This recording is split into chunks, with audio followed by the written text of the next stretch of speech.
m'appelle Régine, je suis accueillante familiale sur Marseille, dans les Bouches-du-Rhône. J'ai 2 agréments, donc j'accueille 2 personnes en situation de handicap. J'ai un monsieur qui est non-voyant avec un problème psy, qui a 56 ans, et j'ai un jeune garçon de 21 ans qui a un spectre autistique.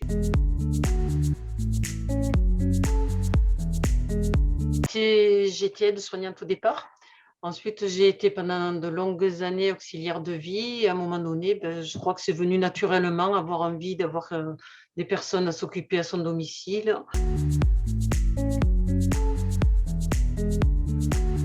Le premier confinement, ça a été, assez compliqué parce que moi, les personnes que j'accueille, je les ai pas en journée, elles sont placées, donc et pendant le premier confinement, je les avais tous les 2 à la maison, donc ça a été assez compliqué, surtout pour un parce que, il fallait expliquer pourquoi on ne bouge plus, on ne sort plus.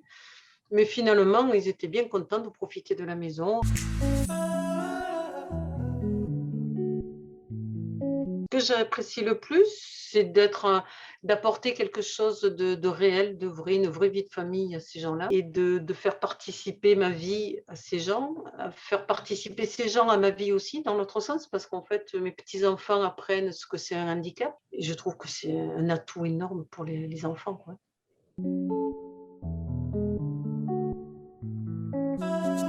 Alors mes journées, en fait, elles sont surtout le soir avec eux, parce ils rentrent tous les 2 entre 16 h et 18 h de leur activité, donc ça c'est surtout les soirées. Donc en fait, quand tous les 2 arrivent, ils ont besoin de se retrouver dans leur chambre, de décompresser, et après quand les casseroles commencent à s'activer, ils arrivent et on prépare le repas ensemble, et là on partage. Là, ils me racontent leur journée, ils me racontent ce qu'ils ont fait, voilà. Après on passe les week-ends ensemble évidemment parce que les week-ends, ils sont avec nous. Donc on a une grande propriété avec des animaux. On est beaucoup d'extérieur, on est souvent dehors. On les prend régulièrement en vacances avec nous aussi à la campagne, donc c'est les balades, les promenades, la découverte de la nature, enfin c'est tout ce qui est attrait à la nature.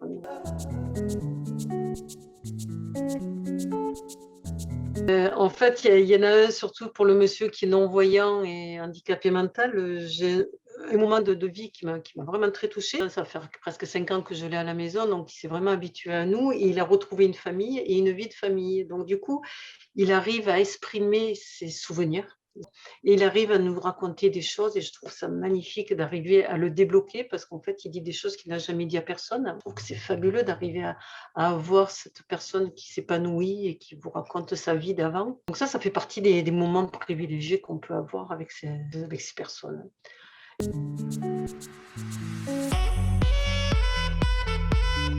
Ah, le conseil que je donnerais, c'est d'abord de bien réfléchir, de bien contacter toute la famille, parce qu'en fait, c'est un engagement qu'on prend tous. C'est pas que nous, c'est pas en fait, c'est nous qui avons l'agrément, mais on met en jeu toute notre famille, on met tout notre équilibre familial aussi, parce on partage nos maisons, on partage notre temps, on n'a plus cette intimité, ce cocon familial de la même manière.